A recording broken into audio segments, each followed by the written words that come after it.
Hey, sixth graders, this is Mrs. Zimmerman here, and I'm at my desk today because the lesson that we're doing is going to require me to use my smartboard instead of just my whiteboard.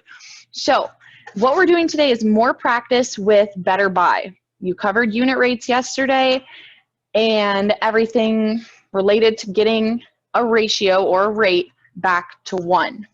And this video is going to go over just a couple examples on how to get or to how to solve a better buy problem, okay?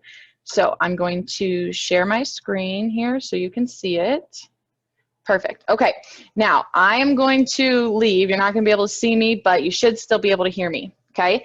And you'll be able to follow along with what I'm writing on this smartboard, and then you can write it in your notes, okay? Okay, so the first problem says that we are going to buy 3 sandwiches for $4.95 and 4 sandwiches for $6.72.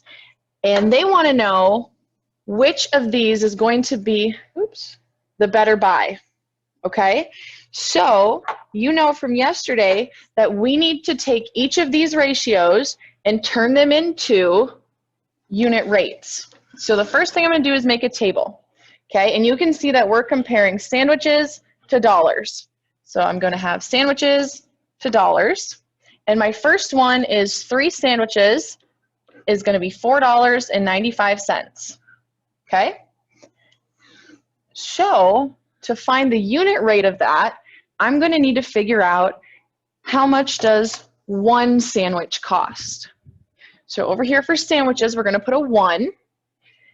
And then we have to ask ourselves, how do we go from 3 to 1?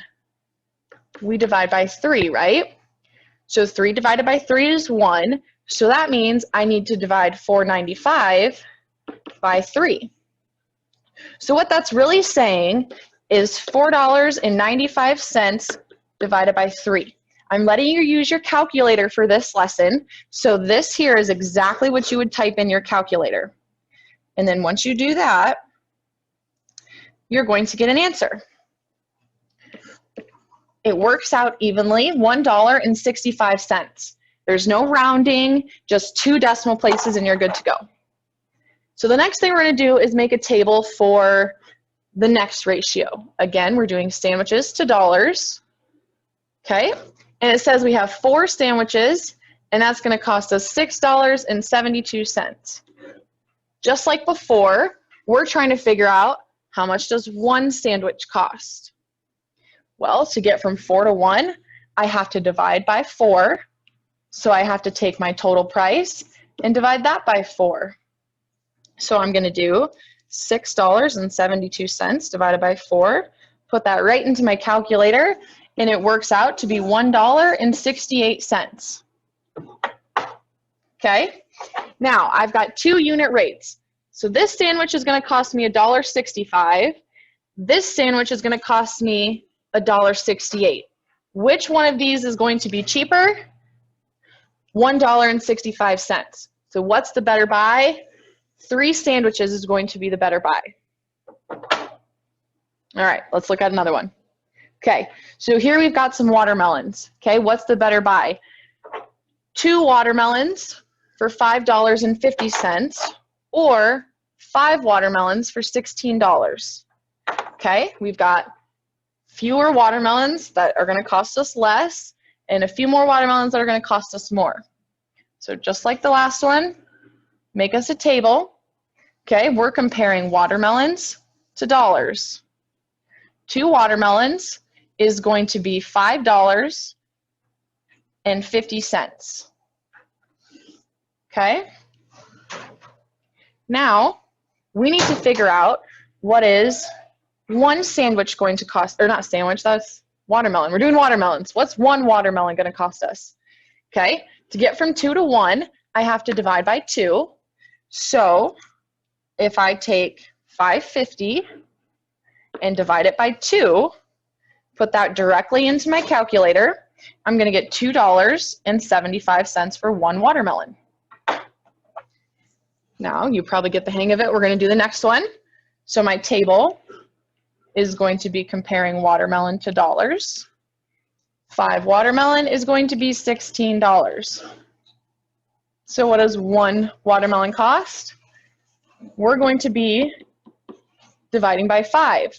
So into your calculator, you're going to type in 16 divided by 5. And that works out evenly to be 3.2. And we're talking about money, so that's actually going to be $3.20. My unit rates are one watermelon is $2.75, or one watermelon is $3.20. Over here, we can see that this number is smaller, so the best buy would be just to buy 2 watermelons. Okay, we're going to do one more because I just want to make sure you understand. Last one. Okay, we're talking comic books. So I've got 20 of them. That's going to cost me $100. Or I can get 12. That costs me $54. So my table is going to be comic books to money. 20 comic books is going to cost me $100. Okay, so I need to figure out, if I go with this option, how much is one comic book going to cost? Well, to get from 20 to 1, I divide by 20. So we're going to take 100, and we have to divide that by 20. You probably don't even need your calculator. That's going to be 5. Okay? Next ratio is 12 comic books for $54. So I'm going to have 12 to 54. And again, we're going to find out how much one book is going to cost. So divide by 12, 54 divided by 12 is 4.5, 4 and 5/10, which when we're talking money, that's $4.50. So here's my first unit rate. Here's my second unit rate. What's a better deal, $5 for one book or $4.50 for one book? It's going to be $4.50, okay? So this time we better buy 12 comic books if we want the best deal. Okay, everybody, there are your 3 examples on how to do better buy. If you need to go back and watch them, pause, take better notes, you know that you can do all of those things, and I think you'll be ready to go. So bye.